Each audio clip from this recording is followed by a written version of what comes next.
Li Chong langsung jatuh ke tanah dengan ekspresi putus asa di wajahnya. Dia dikalahkan lagi dan kekalahannya bahkan lebih menyedihkan. Li Chong merasa sangat sedih. Dia ingin berdiri dan berteriak pada Fang Lin, jangan menggertakku seperti ini.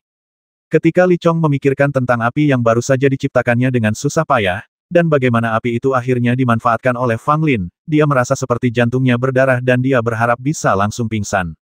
Li Chong terjatuh ke tanah, menyebabkan semua orang yang hadir menatapnya.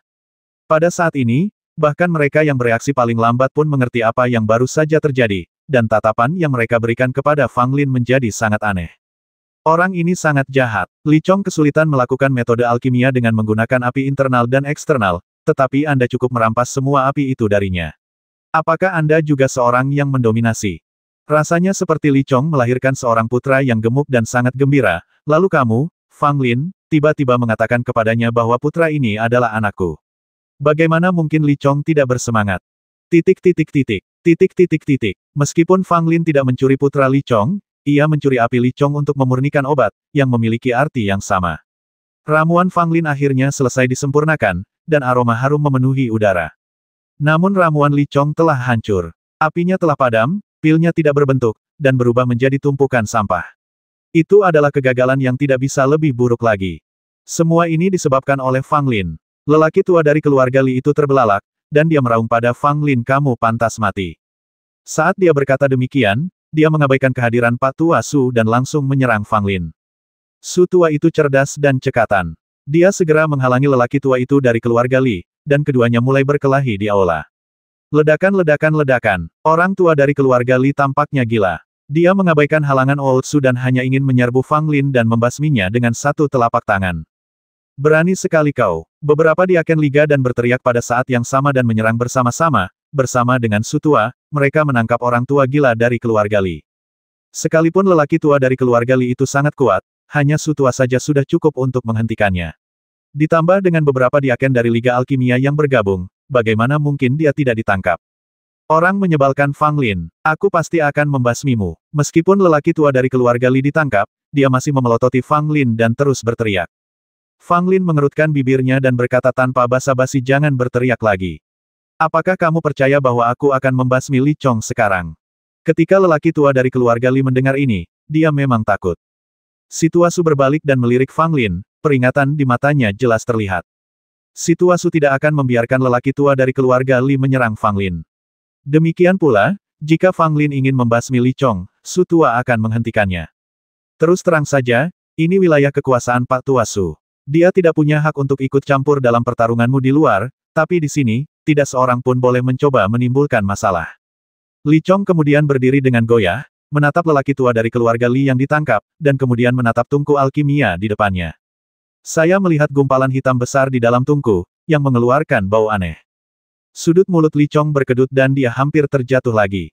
Fang Lin, dendam apa yang aku, Li Chong, miliki terhadapmu? Beraninya kau menyakitiku seperti ini. Li Chong meraung dengan menyedihkan, dan nampaknya Fang Lin telah membasmi seluruh keluarganya. Fang Lin tersenyum dan berkata, mengapa kamu begitu marah? Aku baru saja meminjam apimu. Kamu masih sangat muda dan menjanjikan. Jika kali ini tidak berhasil, cobalah lagi lain kali. Bagaimanapun, kamu tidak akan bisa bertemu denganku lain kali, jadi kamu pasti akan berhasil. Engah, Li Chong sangat marah mendengar perkataan Fang Lin hingga ia kembali memuntahkan darah. Fang Lin menggelengkan kepalanya, sayang sekali, dia begitu marah sehingga dia mudah muntah darah. Jelas dia tidak akan hidup lama.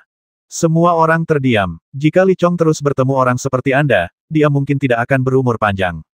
Di sini, seorang pengurus dari aliansi alkimia menyerahkan pil yang disempurnakan Fang Lin kepada Su tua untuk diperiksa. Masing-masing dari 9 pil penyembuh tulang yang berbentuk bulat dan harum itu tampak begitu sempurna. Setelah memeriksanya satu persatu, Tuan Su memujinya. Kasihan Li Chong, ketika dia melihat 9 pil perbaikan tulang yang disempurnakan Fang Lin, wajahnya dipenuhi kesedihan dan kemarahan. Pada saat ini, dia hanya ingin mencabik-cabik Fang Lin hidup-hidup.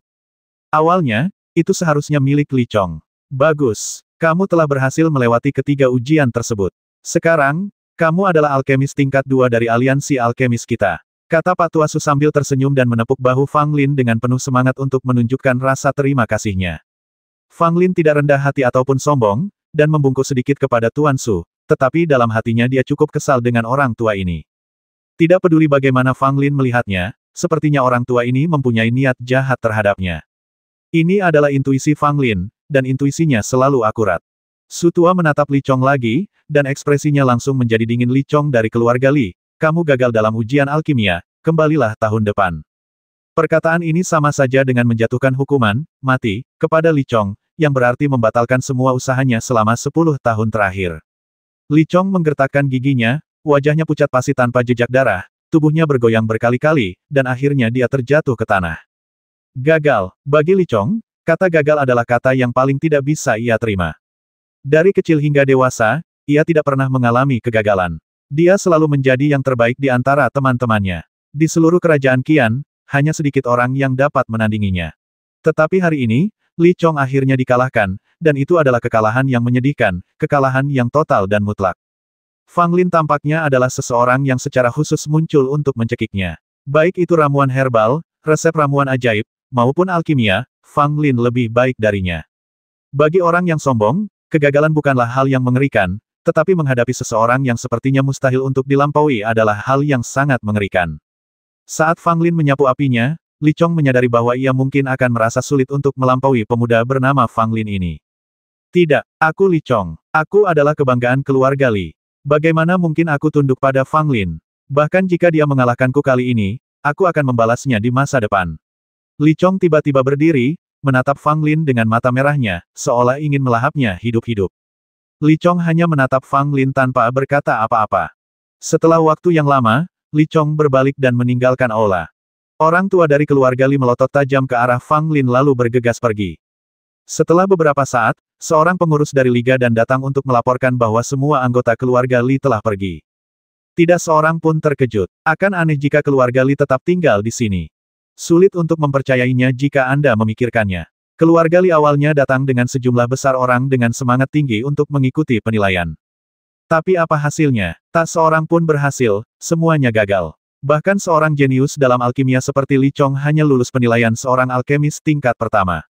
Namun bagi Li Chong, identitas seorang alkemis tingkat pertama tidak cukup untuk memuaskannya. Lagi pula, yang ia tuju adalah alkemis tingkat kedua. Semua orang di keluarga Li percaya bahwa Li Chong akan mampu menjadi alkemis tingkat kedua kali ini. Keluarga Li pergi dengan malu, tidak mau tinggal di tempat menyedihkan ini. Fang Lin berhasil lulus penilaian dan memperoleh lencana alkemis tingkat kedua, dan namanya secara resmi tercatat dalam daftar alkemis Liga Alkimia. Selain itu, nama Fang Lin juga muncul dalam daftar alkemis tingkat kedua di kerajaan Qian. Karena Fang Lin baru saja menjadi alkemis tingkat kedua, peringkatnya tidak tinggi, tetapi karena kinerja Fang Lin yang luar biasa selama penilaian, dia tidak berada di posisi terbawah. 260. Ini adalah peringkat Fang Lin dalam daftar alkemis kelas 2 di negara Qian. Dan di seluruh daftar alkemis tingkat kedua kerajaan Qian, hanya ada 300 orang dalam daftar. Ini tidak berarti bahwa hanya ada 300 alkemis tingkat kedua di kerajaan Qian, tetapi paling banyak hanya ada 300 orang dalam daftar ini. Alkemis tingkat kedua lainnya yang tidak tercantum pada daftar pada dasarnya biasa-biasa saja dan tidak memenuhi syarat untuk tercantum dalam daftar. Tentu saja, ada pula beberapa master yang sangat rendah hati tetapi tersembunyi. Tetapi apapun yang terjadi, daftar ini masih sangat meyakinkan. Para alkemis di negeri Qian dapat melihat semua perubahan pada peringkat selama mereka menyuntikkan energi internal ke lencana alkemis mereka. Ketika nama Fang Lin muncul di daftar, para alkemis di seluruh kerajaan Qian menjadi gempar. Bagaimanapun, Fang Lin terbilang cukup terkenal di negeri Qian, tetapi banyak orang tidak menyangka bahwa Fang Lin ternyata bisa menjadi alkemis tingkat 2 secepat itu, bahkan menduduki peringkat teratas alkemis tingkat 2. Meskipun peringkatnya tidak tinggi dan relatif jauh di belakang, itu cukup untuk menggambarkan pencapaian Fang Lin dalam alkimia. Yang paling marah adalah keluarga Li. Bukan hanya karena Fang Lin muncul dalam daftar alkemis tingkat kedua, tetapi juga karena di antara kelompok anggota keluarga Li yang pergi mengikuti ujian, hanya Li Chong yang menjadi alkemis tingkat pertama, sementara yang lainnya semuanya musnah. Setelah mendengar berita itu, keluarga Li tidak dapat mempercayainya. Mereka mengonfirmasinya berulang kali dan bertanya kepada orang-orang dari keluarga Li yang berada di Liga Dan. Baru kemudian mereka mengetahui situasi saat penilaian. Keluarga Li sangat marah, dan banyak anggota keluarga Li berteriak-teriak agar Fang Lin kembali ke Danzong hidup-hidup. Para tetua keluarga Li yang lebih mudah tersinggung langsung berangkat untuk menyergap di luar Qiandu, siap untuk mengambil tindakan segera setelah Fang Lin keluar. Kepala keluarga Li juga tidak menahan diri sama sekali dan sengaja membiarkan bawahannya menyerang Fang Lin. Tidak mungkin. Kepala keluarga Li juga sangat marah. Li Chong dan sekelompok murid lainnya awalnya memiliki masa depan yang cerah dan akan menjadi darah segar alkimia keluarga Li. Tapi apa hasilnya? Hanya Li Chong yang menjadi alkemis, tapi apa yang dapat dilakukannya? Hasil ini jauh dari apa yang diharapkan keluarga Li. Dan yang terburuk adalah, kecuali Li Chong, semua anggota keluarga Li lainnya tidak diizinkan mengikuti ujian lagi dalam waktu 3 tahun karena mereka menyerang Fang Lin dengan marah selama ujian. 3 tahun? 3 tahun penuh, tidak dapat mengikuti penilaian dan tidak dapat memperoleh pengakuan dari Danlik, harganya sungguh terlalu tinggi. Meskipun mereka tidak dapat mengikuti penilaian dalam waktu 3 tahun, hal itu hanya menunda batas waktu mereka untuk memasuki Danlik selama 3 tahun. Tetapi semua orang tahu bahwa Danlik adalah entitas besar yang mirip dinasti. Semakin awal Anda memasuki Danlik, semakin awal Anda dapat naik ke atas. Jika Anda memulainya lebih lambat daripada orang lain, maka kecuali Anda mempunyai kesempatan di masa mendatang, Anda akan kalah dibandingkan orang lain dalam segala hal. Keluarga Li awalnya berharap agar kelompok anak-anak ini bergabung dengan Liga Dan sehingga mereka dapat membuat perkemahan mereka sendiri di dalam Liga Dan. Tetapi sekarang setelah Fang Lin melakukan ini, rencana mereka hancur total. Tidak akan mudah untuk mendapatkan sekelompok junior lain untuk mengikuti penilaian dalam waktu singkat. Segala sesuatu di sini sangat rumit, tetapi ada satu hal yang pasti, yaitu, Fang Lin telah merusak keberuntungan keluarga Li, dan itu adalah keberuntungan yang besar. Oleh karena itu, keluarga Li tidak akan menoleransi keberadaan Fang Lin. Bahkan selama masa ketegangan dengan Sekte Zixia, kepala keluarga Li tidak membatasi bawahannya untuk mengambil tindakan. Ketika Sekte Dan mengetahui bahwa Fang Lin tidak hanya menjadi alkemis tingkat kedua, tetapi juga menduduki peringkat pertama di antara para alkemis tingkat kedua, hal itu menimbulkan sensasi hebat untuk sementara waktu. Mereka yang berhubungan baik dengan Fang Lin tentu saja terkejut dan bahagia untuknya, dan mengucapkan selamat kepadanya melalui lencana alkemis. Lencana alkemis dari Liga Alkimia sebenarnya lebih dari sekadar lencana. Aplikasi ini tidak hanya memungkinkan Anda terhubung dengan anggota Alchemy League lainnya, tetapi juga memungkinkan Anda memeriksa berbagai peringkat dan memperoleh informasi terbaru dari Alchemy League untuk pertama kalinya. Secara keseluruhan, ini adalah hal yang sangat nyaman dan mudah digunakan. Tentu saja ada yang senang dan ada yang sedih. Ada sekelompok orang di Danzong yang sangat khawatir tentang Fang Lin yang menjadi alkemis tingkat kedua. Gu Daofeng sedang duduk di aula utama, hanya seorang pemuda berdiri di bawahnya. Keduanya tampak tidak bahagia. Kita tidak bisa menahannya lebih lama lagi. Setelah waktu yang lama, Gu Daofeng tiba-tiba berbicara. Pemuda itu mengangguk setelah mendengar ini dan berkata, saya telah menyiapkan segalanya. Fang Lin tidak akan kembali ke Danzong hidup-hidup. Gu Daofeng meliriknya dan bertanya, apakah ini sangat mudah? Pemuda itu berkata sekalipun Fang Lin memiliki 3 kepala dan 6 lengan, tidak mungkin dia bisa selamat kali ini. Oke, Gu Daofeng berkata dengan berat. Han Yinyu dan saudara perempuannya Han Xiaoxing berdiri di puncak Zixia. Han Yinyu sedikit mengernyit, sementara Han Xiaoxing memasang ekspresi kosong. Fang Lin sedang dalam masalah. Aku tidak bisa hanya duduk di sana dan menonton, kata Han Yinyu. Han Xiaoxing terdiam sejenak. Aku akan pergi. Han Yinyu berbalik dan menatapnya, tatapannya melembut, dan berkata, kamu tidak perlu melakukan apapun. Han Xiaoxing menggelengkan kepalanya. Saya ingin pergi. Menghadapi desakan saudara perempuannya, Han Yinyu ragu sejenak dan harus setuju. Biarkan King Jianzi pergi bersamamu. Han Xiaoxing tidak menolak. Dia tahu bahwa ini adalah pengakuan terbesar dari saudara perempuannya. Jika dia tidak membiarkan King Jianzi menemaninya, kakaknya pasti tidak akan membiarkannya pergi. Pada saat ini, Fang Lin dan Ouyang Jing masih berada di Liga Dan. Fang Lin, ikuti aku, kata Sutua sambil berjalan menuju aula samping dengan kedua tangan di belakang punggungnya. Fang Lin berpikir dalam hatinya, ini dia datang. Orang tua ini pasti berencana untuk mengincarku. Haruskah saya mengikutinya? Setelah memikirkannya, Fang Lin memutuskan untuk mengikutinya. Ini adalah wilayah orang lain dan dia tidak bisa melarikan diri. Sebaiknya dia menunggu dan melihat saja. Setelah memasuki aula samping, Su Tua melambaikan tangannya, dan pintu aula samping segera ditutup dari dalam. Fang Lin tampak waspada. Tuan Su, Anda adalah seorang guru senior, dan saya tidak memiliki apapun yang layak menjadi perhatian Anda.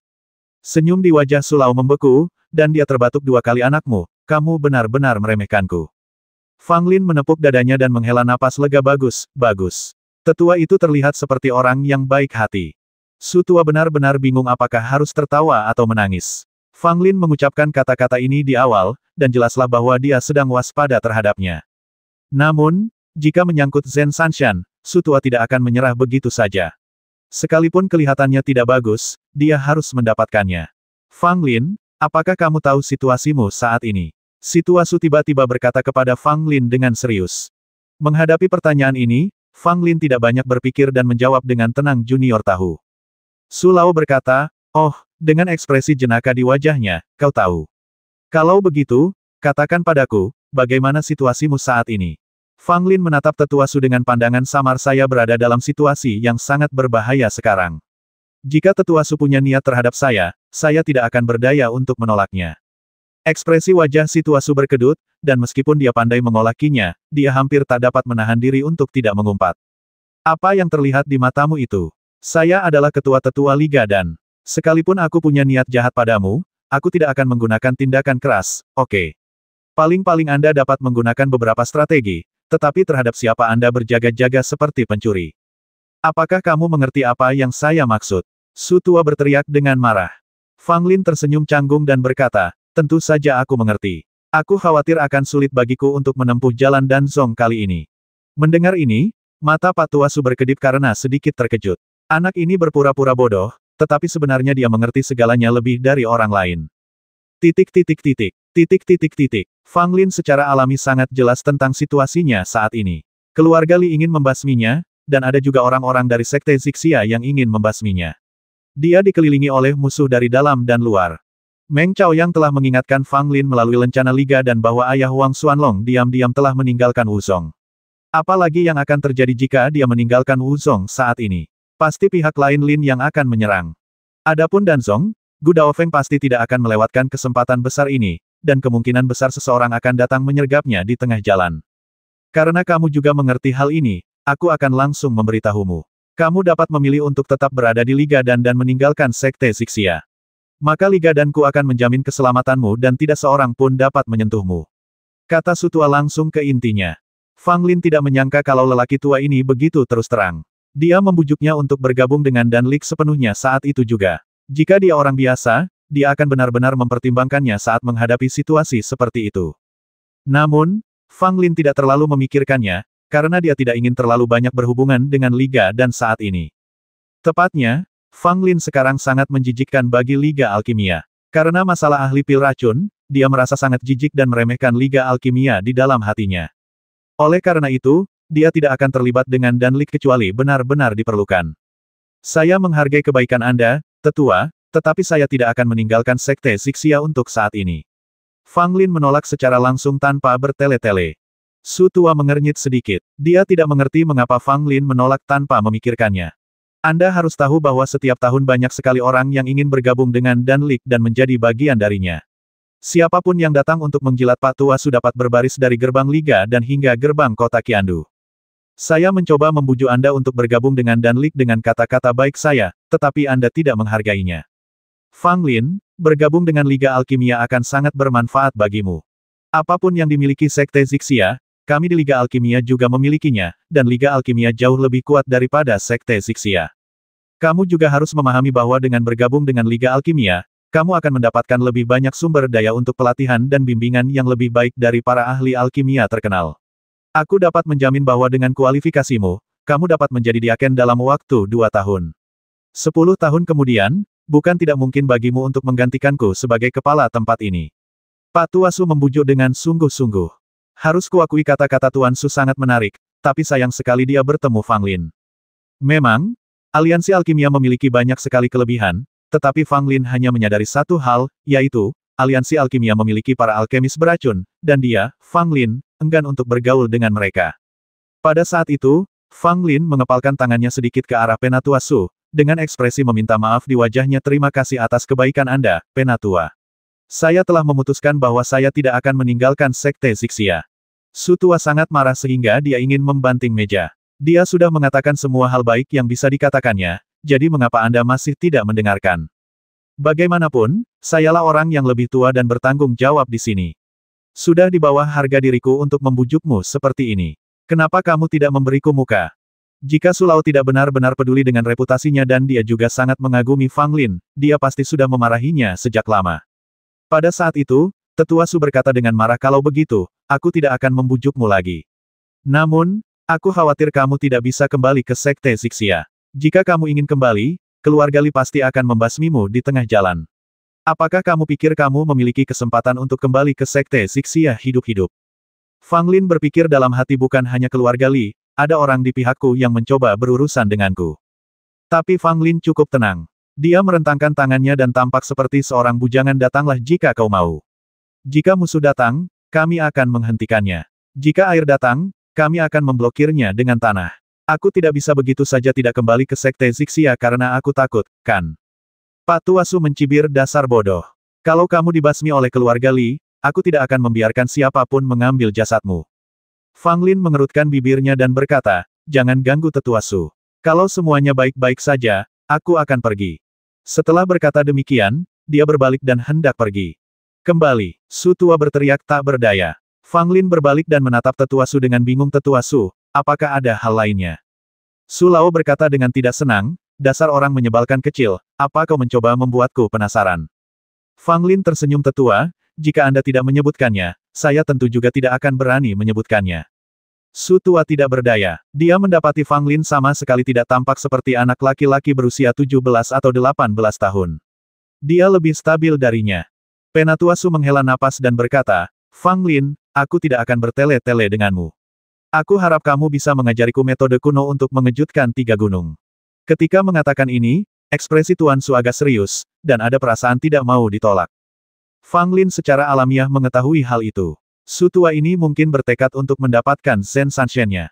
Pada saat itu, Fang Lin tersenyum tipis dan berkata junior dapat menyerahkan Zen Sanshen kepada Tetua Su, tetapi junior juga membutuhkan bantuan Tetua Su. Su Lao bertanya, katakan saja padaku, aku dapat membantumu sesuai kemampuanku. Fang Lin tersenyum dan berkata, tentu saja aku bisa melakukannya. Aku hanya butuh kamu untuk mengantarku kembali ke Danzong. Si Tua Su memandang Fang Lin yang ekspresinya tenang dan tampak sangat tenang. Ini adalah rencana awal Fang Lin, untuk menukar 3 gunung dengan perlindungan Liga Dan, atau lebih tepatnya, perlindungan Su Tua ini. Su Lao ragu sejenak lalu berkata, baiklah, aku janji. Fang Lin menatap Pak Tua Su dalam-dalam, melambaikan tangannya, dan kepingan giok itu pun terbang keluar. Si Tua Su menangkapnya dengan ekspresi sedikit gembira di wajahnya. Setelah memeriksa slip giok, dia tidak dapat menahan kegembiraannya. Bagus. Itu memang Zen Sanshen. Persis seperti deskripsi yang kulihat di buku-buku kuno. Kata Su Tua dengan heran. Fang Lin mengepalkan tangannya dan berkata, saya telah menyerahkan Zen Sanshen kepada Tetua Su. Saya harap Tetua Su tidak akan mengingkari janjinya. Su Tua melirik Fang Lin dan berkata, bagaimana jika aku mengingkari janjiku? Fang Lin tidak mengatakan apa-apa, dan cangkang Yuyin muncul di tangannya. Melihat ini, Tuan Su langsung menunjukkan ekspresi tak berdaya, anak muda, kamu benar-benar pencuri. Setelah jeda, Su Lao berkata, jangan khawatir. Karena aku sudah berjanji padamu, aku tidak akan mengingkari janjiku. Saat kau ingin kembali ke Danzong, katakan saja padaku. Fang Lin memikirkannya dan memutuskan tidak ada waktu lagi yang boleh disia-siakan. Jika dia ingin pergi, dia harus pergi cepat. Kalau tidak, kalau dia terlambat, bisa saja terjadi hal yang tidak diharapkan lagi.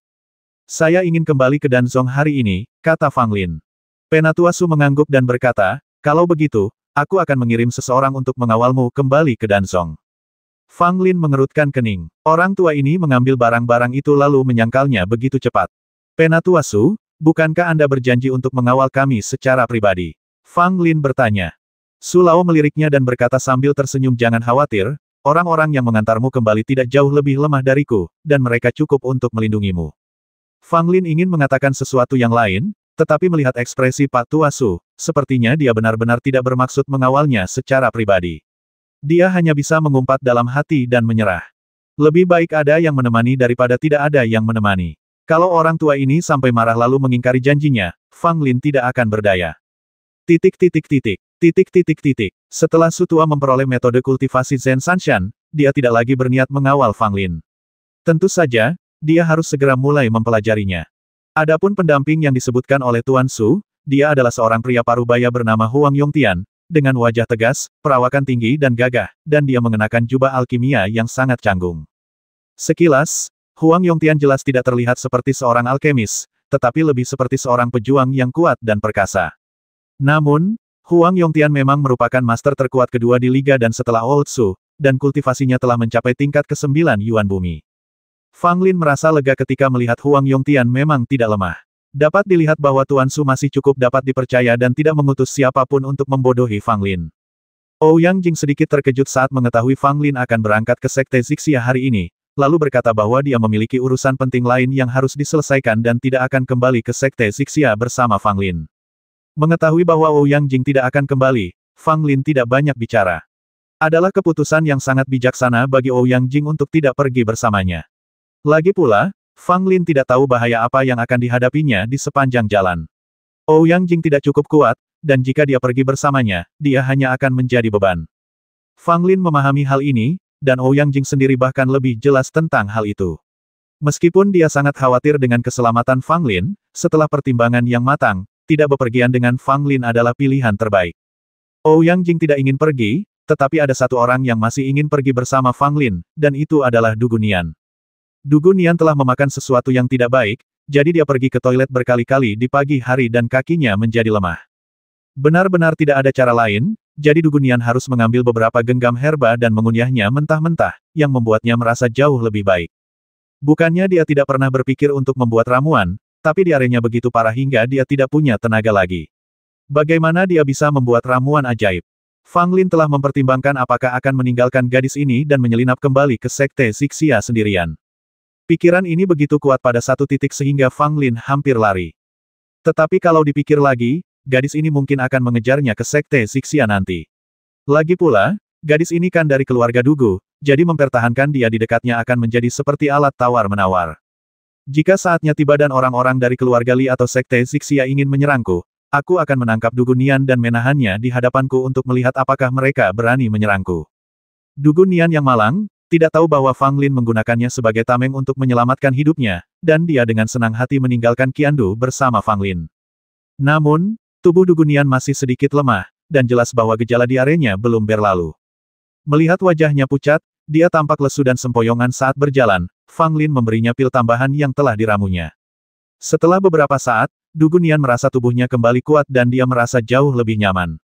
Kemudian, Du Guonian mengganggu Fang Lin dan menanyakan resep ramuan ini. Fang Lin menolak memberikannya, jadi Du Guonian terus mengganggunya. Mereka berdua bermain dan bertarung sepanjang jalan, seolah-olah mereka tidak merasakan adanya krisis sama sekali. Akan tetapi, Huang Yongtian yang sedang mengawal mereka, sesekali akan mengernyitkan mulutnya saat melihat mereka berdua terlihat seperti sedang jalan-jalan.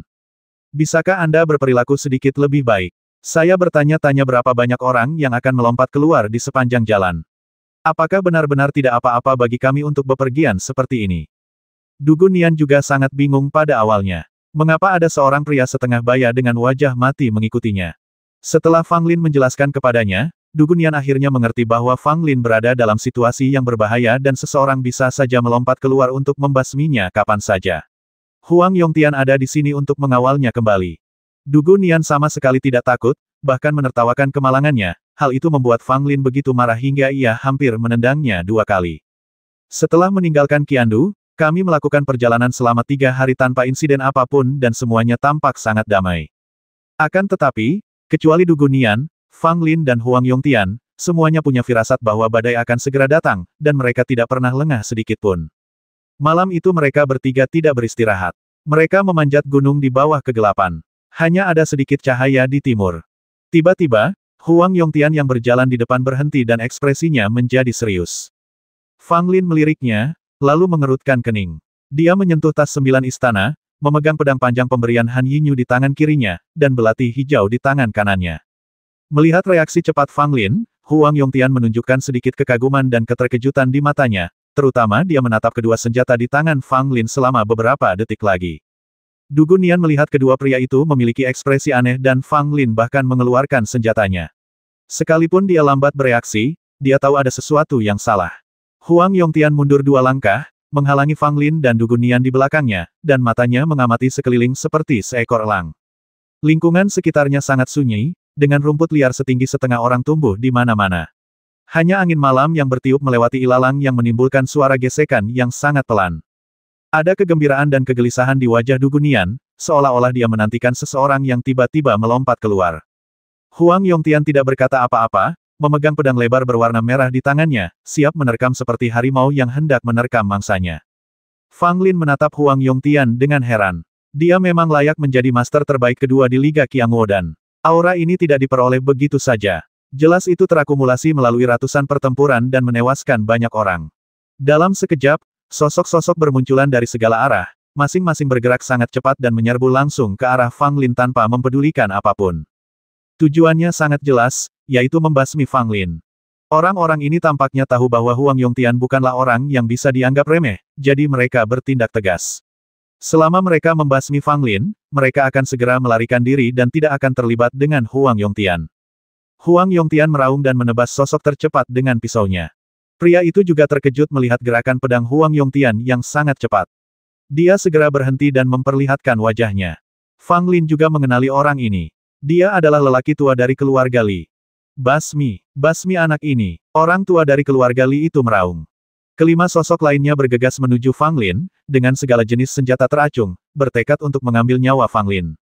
Fang Lin cerdas dan cekatan. Dia menendang Dugu Nian yang masih linglung dan mengusirnya. Kelima orang dari keluarga Li tidak peduli dengan Dugu Nian. Mereka tampaknya mengetahui latar belakang gadis ini dan tidak berani menyerangnya. Target mereka hanya Fang Lin. Kaki Fang Lin tidak menentu, dan dia menggunakan jurus kaki surga 9 lapis. Dia seperti hantu yang tak kasat mata, dan dia dengan mudah lolos dari kepungan 5 orang. Kelimanya terkejut. Mereka memblokir arah manapun yang dapat ditempuh Fang Lin, sehingga hampir dapat dipastikan bahwa dia akan terbasmi. Tetapi Fang Lin masih berhasil melarikan diri. Kelima pria itu terkejut, tetapi tanpa jeda, mereka terus menyerang ke arah Fang Lin. Untuk membasmiku, keluarga Li sebenarnya mengirim 5 orang dari level pertama elemen bumi. Tapi itu masih belum cukup untuk membasmiku. Fang Lin mencibir dalam hatinya. Sosoknya secepat angin dan bayangan. Tidak ada jejak yang dapat ditangkap. Dia memainkan 5 orang dari keluarga Li di telapak tangannya. Di sisi lain, Huang Yongtian dan lelaki tua dari keluarga Li sedang bertarung bersama. Keduanya berada di level yang sama, tetapi ilmu pedang Huang Yongtian sangat dahsyat. Selain itu, dia sedang dalam masa keemasannya dan memiliki darah yang kuat. Orang tua dari keluarga Li itu sudah memasuki usia senja dan secara alami memiliki kekurangan dibandingkan dengan Huang Yongtian. Orang tua dari keluarga Li mengandalkan pengalamannya yang kaya dan senjata ampuh di tangannya, dan melawan Huang Yongtian dengan kekuatan yang seimbang. Pria tua dari keluarga Li itu menjadi semakin gelisah saat dia bertarung. Meskipun dia menduga bahwa Liga dan mungkin akan mengirim seseorang untuk mengawal Fang Lin, dia tidak menyangka bahwa Liga dan akan begitu mementingkan bocah ini dan mengirim orang sekuat itu untuk mengawalnya. Terlebih lagi, kekuatan Fang Lin juga mengejutkan lelaki tua dari keluarga Li. 5 master elemen tanah tingkat pertama dari keluarga Li bergabung, tetapi mereka tidak dapat mengalahkan Fang Lin untuk sementara waktu. Siapa yang akan percaya jika aku menceritakannya kepada orang lain? Namun itulah faktanya. Sekalipun kelima orang anggota keluarga Li berada pada level tinggi dan kuat, dan semuanya merupakan ahli dalam keluarga, gerakan Fang Lin terlalu tidak menentu, dan mereka sama sekali tidak dapat menyentuh Fang Lin. Orang tua dari keluarga Li diam-diam menyesali perbuatannya dalam hatinya. Dia masih meremehkan Fang Lin dan meremehkan pentingnya Liga dan bagi Fang Lin. Kalau saja aku tahu sebelumnya, seharusnya aku menghubungi pihak keluarga dan meminta mereka mengirimkan beberapa ahli ke sana. Sebenarnya, keluarga Li juga mengirimkan para ahli, namun lelaki tua dari keluarga Li itu merasa tidak perlu dan menganggap sudah cukup baginya untuk membawa 5 orang anggota klan, jadi ia pun mengusir para ahli yang dikirim oleh keluarga. Sudah terlambat untuk mengatakan apapun sekarang. Meskipun situasi saat ini tidak terduga, setidaknya tidak sepenuhnya di luar kendali, dan masih ada peluang untuk membasmi Fang Lin. Dugu Nian ditendang keluar oleh Fang Lin dan meringis kesakitan. Namun, melihat Fang Lin dikepung oleh 5 orang, dia tidak punya waktu untuk peduli tentang hal-hal seperti itu. Diam-diam di dalam hatinya, dia mengkhawatirkan Fang Lin. Dia sungguh ingin membantu, tetapi tingkatan kekuatannya terlalu rendah, bahkan tidak setingkat elemen tanah, dan terburu-buru membantu hanya akan menyebabkan kematiannya. Saat ini, Fang Lin dikejar oleh 5 orang. Meskipun dia memiliki 9 surga di sisinya dan kemampuan untuk mengendalikan angin, dia masih merasa berbahaya ketika kelima orang itu bergabung. Kelima anggota keluarga Li terkejut senang ketika mendapati gerakan Fang Lin tampak sedikit melambat, yang membuat mereka sangat gembira. Mereka mengira meskipun gerakan Fang Lin aneh, gerakan itu pasti menghabiskan banyak tenaga dan tidak dapat dilakukan dalam waktu lama. Fang Lin, mati. Kelima pria itu meraung. 4 orang di antaranya menyebar dan mencoba membatasi pergerakan Fang Lin, sedangkan seorang lainnya mengabaikannya dan menusuk Fang Lin dengan pedang. Wajah Fang Lin menunjukkan kepanikan, seolah dia tidak menyangka keempat orang itu dapat bekerja sama dengan baik. Pedang itu hampir tak terelakkan dan langsung menuju dada Fang Lin. Pada saat lelaki keluarga Li itu memperlihatkan senyum sinis, Fang Lin mengangkat sudut mulutnya, dan tiba-tiba mengulurkan pedang panjang di tangan kirinya. Sudutnya sangat licik, bagaikan ular berbisa yang telah menunggu lama, sehingga mustahil untuk waspada. Pria keluarga Li terkejut. Dia tidak pernah menduga pedang Fang Lin secepat itu. Tanpa ada waktu untuk bereaksi atau menghindar, pedang Fang Lin langsung menusuk tenggorokan lelaki keluarga Li. Setelah berhasil menghunus pedang, kaki Fang Lin pun bergoyang dan seketika itu pula dia terhindar dari serangan keempat orang lainnya, seakan-akan sedang berjalan-jalan di taman, dengan raut wajah yang tenang. Pria keluarga Li yang tenggorokannya tertusuk itu mengguncang tubuhnya, dan pedang di tangannya terjatuh lemah, dengan darah muncrat keluar seperti air. Celepuk, pria dari keluarga Li terjatuh ke tanah, tangan dan kakinya berkedut 2 kali, lalu dia meninggal. Ketika keempat orang lainnya melihat ini, mata mereka terbelalak dan mereka menjadi marah. Orang tua dari keluarga Li juga melihat pemandangan ini dari kejauhan. Dia begitu marah hingga rambut dan jenggotnya berdiri tegak dan hatinya berdarah. Dia adalah seorang master yang dilatih oleh keluarga Li, pada level pertama elemen tanah. Dia bukanlah kubis yang tumbuh di pinggir jalan. Jika salah satu anggota klannya meninggal, maka akan berkurang 1 orang. Butuh waktu setidaknya 5 atau 6 tahun untuk melatih 1 orang lagi. Awalnya dia mengira penyergapan itu akan berhasil, ternyata dia tidak hanya gagal membasmi Fang Lin, tetapi salah satu anak buahnya pun tewas. Orang tua dari keluarga Li sangat marah dan mulai berkelahi dengan Huang Yongtian. Huang Yongtian tidak dapat menahan diri untuk tidak bersorak ketika dia melihat Fang Lin tidak hanya mampu melindungi dirinya sendiri, tetapi juga membasmi anggota keluarga Li. Kemudian, melihat lelaki tua dari keluarga Li itu mulai bertarung dengannya dengan serius, dia tidak berani ceroboh dan ilmu pedangnya pun menjadi semakin cepat dan ganas. Du Gunian, yang tidak jauh darinya, melihat betapa kuatnya Fang Lin dan merasa sedikit lega. Orang otang pembawa sial ini begitu kuat hingga membuatku khawatir. Du Gunian mengeluh dalam hatinya. Setelah Fang Lin membasmi 1 orang, tekanan pun berkurang drastis. Keempat orang yang tersisa semuanya terkejut oleh serangan tiba-tiba Fang Lin. Ketika mereka menyerang lagi, bayangan terbentuk di hati mereka. Dengan bayangan di hati Anda akan merasa terkekang saat mengambil tindakan dan Anda akan selalu berhati-hati. Tetapi ini memberi Fang Lin lebih banyak kesempatan. Ketika dikepung oleh 5 orang sebelumnya, Fang Lin kesulitan menyerang, sehingga ia harus menunjukkan kelemahannya kepada musuh. Akan tetapi kini, karena 1 orang hilang, momentum pengepungan mereka tak ada lagi. Keempat orang yang tersisa merasa khawatir dalam hati, dan serangan mereka tak lagi gegabah seperti sebelumnya. Oleh karena itu, Fang Lin tidak lagi mengandalkan gerakan tubuhnya untuk menghindar, tetapi mengambil inisiatif untuk menyerang. Pedang Fang Lin sangat cepat. Mereka berempat tidak menyangka seorang alkemis dapat memiliki keterampilan berpedang secepat itu. Fang Lin bertarung melawan 4 orang dengan 1 pedang, dan dia tidak dirugikan sama sekali. Keempat orang itu pun merasa tidak mampu untuk melawan. Tidak ada yang istimewa tentang hal itu. Pedang Fang Lin sederhana dan langsung, menusuk langsung ke titik vital, cepat dan ganas. Mereka berempat hanya bisa melawan, tetapi tidak bisa lagi mengancam Fang Lin. Ah! Dengan teriakan, anggota keluarga Li lainnya secara tidak sengaja tertabrak. Namun, dia terluka bukan oleh pedang Fang Lin, melainkan oleh belati hijau di tangan kanan Fang Lin yang memotong sepotong daging di tangannya. Meskipun hanya di kulit, ekspresi pria dari keluarga Li berubah dengan cepat. Gas hitam mulai menyebar di sepanjang luka ke dalam tubuhnya dengan kecepatan yang sangat cepat, dan dalam sekejap mata, seluruh lengannya menjadi hitam. Itu beracun. 3 orang lainnya bahkan lebih terkejut lagi ketika melihat kejadian itu dan menjauh dari mereka. Pemuda yang diracun dari keluarga Li itu menunjukkan ekspresi kesakitan di wajahnya dan ingin mengayunkan pedangnya untuk memotong lengannya untuk melindungi dirinya, tetapi sebelum dia bisa melakukan apapun, gas hitam telah melewati bahunya dan menyebar ke dadanya. Kali ini, sudah terlambat untuk melakukan apapun. Pemuda dari keluarga Li itu terjatuh ke tanah, sambil menjerit melengking namun tak berdaya. Teriakan itu tidak berlangsung lama. Sesaat kemudian, pemuda dari keluarga Li itu tubuhnya diselimuti pakaian hitam, matanya terbuka lebar, dan dia tidak bernapas lagi.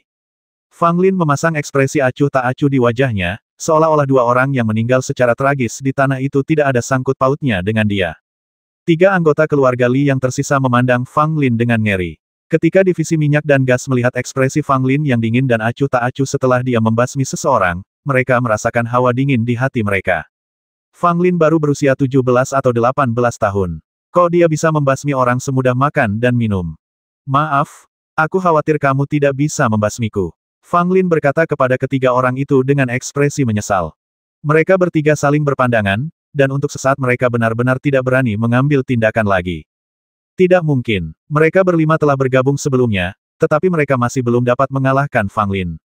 Sekarang dua di antara mereka telah tewas, sementara Fang Lin tidak terluka. Hanya karena mereka tidak berani mengambil tindakan tidak berarti Fang Lin bersedia membiarkan mereka pergi. Keluarga Li mengirim orang untuk membasmi Fang Lin, dan Fang Lin tidak ingin orang-orang ini kembali hidup-hidup. Fang Lin ingin memberitahu keluarga Li bahwa ada harga yang harus dibayar jika mereka menyentuh Fang Lin. Fang Lin tidak mundur melainkan maju dan membasmi ketiga orang itu. Ketiganya terkejut. Mereka tidak menyangka Fang Lin akan mengambil inisiatif menyerang. Fang Lin menggunakan kekuatan 9 langitnya secara penuh tanpa ragu. Ketiganya hanya merasakan kilatan di depan mata mereka, lalu rasa dingin di leher mereka. Kepulan-kepulan. Darah menyembur keluar dari leher ketiga lelaki itu. Fang Lin muncul di belakang mereka, pedang di tangannya masih berlumuran darah, dan tidak ada ekspresi di wajahnya. Ketiga lelaki itu berusaha dengan sia-sia untuk menutupi lubang berdarah di leher mereka, tetapi tidak berhasil. Mereka hanya bisa menatap Fang Lin dengan ketakutan dan kebencian. Fang Lin memasang ekspresi acuh tak acuh, bahkan tanpa berkedip, saat dia melihat ketiga pria itu jatuh ke tanah tanpa daya. Tanah menjadi merah karena darah, dan udara dipenuhi bau darah yang menyengat. Mayat kelima anggota keluarga Li tergeletak di tanah berkeping-keping, semuanya meninggal dengan mata terbuka. Suasana hati Fang Lin tidak berfluktuasi sedikit pun, seolah-olah dia telah melakukan sesuatu yang sangat biasa. Membasmi terlalu mudah bagi Fang Lin. Dalam kehidupan sebelumnya, Fang Lin menyelamatkan banyak orang dengan keterampilan alkimianya, tetapi dia juga membasmi lebih banyak orang. Kalau saja ia hanya seorang remaja biasa berusia 17 atau 18 tahun, ia tidak akan pernah mampu membasmi seseorang sebersih dan serapi yang dilakukan Fang Lin. Orang tua keluarga Li itu menatap kosong ke arah 5 generasi muda keluarga Li yang tewas tragis di tangan Fang Lin, matanya hampir keluar. Huang Yongtian menoleh ke belakang dan juga terkejut bahwa Fang Lin telah membasmi 5 orang begitu cepat. Dia menganggap bocah ini cukup kejam dan membasmi 5 orang berturut-turut tanpa mengubah ekspresinya. Namun, dengan cara ini, Huang Yongtian tidak perlu lagi mengkhawatirkan Fang Lin dan dapat fokus menekan lelaki tua dari keluarga Li. Orang tua dari keluarga Li itu dipenuhi dengan kesedihan dan kemarahan, dan bertarung dengan Huang Yongtian demi hidupnya, tetapi pada saat berikutnya, ekspresi kegembiraan muncul di wajahnya. Huang Yongtian juga menyadari sesuatu, dan tiba-tiba berbalik dan berteriak pada Fang Lin lari. Fang Lin tidak ragu sedikit pun, dia berlari secepat angin. Namun sebelum dia sempat melarikan diri jauh, sesosok tubuh tiba-tiba menyerbu keluar dan meninju dada Fang Lin dengan tinjunya yang amat kuat. Fang Lin terkejut, kakinya terpeleset, dan dia menghindar ke samping. Pukulan pria itu meleset dan dia sedikit terkejut, tetapi dia segera mengejar Fang Lin dan memukulnya lagi. Wajah Fang Lin tampak muram. Kekuatan pria ini pastinya di atas level kelima elemen tanah. Sekalipun dia memiliki jurus kaki surga tingkat ke-9, akan sulit baginya untuk lolos dari kejaran itu. Jurus kaki langit 9 lapis memang ajaib, tetapi jika celah alamnya terlalu besar, jurus kaki ini tidak akan banyak gunanya. Kalau saja Fang Lin tidak meminum pil pengendali angin, dia mungkin tidak akan mampu menghindari pukulan tadi. Pada saat ini, pria itu menyerang dengan pukulan lagi. Fang Lin menggertakkan giginya dan menusuk tinju pria itu dengan pedang. Wah! Saat berikutnya, Fang Lin terlempar mundur, pedang di tangannya patah menjadi 2 bagian, dan seteguk darah menyembur keluar. Fang Lin, mati! Pria itu meraung, dengan ekspresi kejam di wajahnya, dan menghantam Fang Lin dengan telapak tangannya. Meskipun telapak tangan belum tiba, aura yang sangat panas dan kuat sedang menyebar. Fang Lin tahu bahwa ini adalah energi yang sejati milik keluarga Li, dan orang ini pastilah seorang guru yang dikirim oleh keluarga Li. Fang Lin hampir tidak menggunakan surga ke-9, mengulurkan tangan dan menyentuh tas 9 istana, dan tiba-tiba sebuah botol giok terlempar di belakangnya. Wah! Botol giok itu pecah dan asap beracun menyebar. Pria yang mengejar Fang Lin sedikit mengernyit. Dia tidak berani menyentuh asap beracun itu dan hanya bisa mengitarinya. Ini memberi Fang Lin banyak waktu untuk melarikan diri. Dengan surga ke-9 di bawah kakinya, Fang Lin memanfaatkan momen ini dan melarikan diri dalam jarak yang jauh. Fang Lin merasakan nyeri hebat di dadanya. Pukulan tadi benar-benar membuat Fang Lin sangat menderita. Bahkan pedang yang diberikan Han Yinyu padanya pun patah. Tetapi sekarang bukan saatnya untuk merasa menyesal, yang paling penting adalah menyelamatkan hidup Anda. Asap beracun hanya merupakan hambatan sementara. Ahli keluarga Li dengan cepat melewati asap beracun dan mengejar Fang Lin dengan kecepatan yang sangat cepat. Fang Lin menoleh ke belakang dan diam-diam mengerang dalam hatinya. Keluarga Li terkutuk ini benar-benar mampu membasmiku. Belum lagi lelaki tua dari keluarga Li yang berada di level ke-9 elemen tanah, kini muncul sosok sakti lain yang berada di atas level kelima elemen tanah. Namun, Fang Lin tidak putus asa. Meskipun wilayah kekuasaannya tidak cukup tinggi, ia masih memiliki kartu truf dan sarana untuk menyelamatkan hidupnya. Dia hanya tidak ingin mengungkapnya kecuali benar-benar diperlukan. Panggilan, angin menderu, dan tombak panjang datang dari belakang dan menghantam punggung Fang Lin. Fang Lin merasa ngeri. Tombak itu datang terlalu cepat dan dia tidak punya waktu untuk menghindar. Dalam keputusasaan, Fang Lin harus menamparkan tas 9 istana, dan kuali api emas muncul seketika, menghalangi di belakang Fang Lin. Ledakan, tombak itu mengenai kuali api emas dan menimbulkan suara yang menggetarkan. Detik berikutnya, kuali api emas hancur berkeping-keping, berubah menjadi pecahan-pecahan emas kusam yang berserakan di seluruh tanah. Wajah Fang Lin menampakkan ekspresi kesakitan. Meskipun kuali api emas tidak terlalu berharga, namun sangat nyaman digunakan. Sekarang sudah hancur total. Pria besar dari keluarga Li mengejarnya lagi. Fang Lin mengumpat dalam hati dan hanya bisa melarikan diri lagi.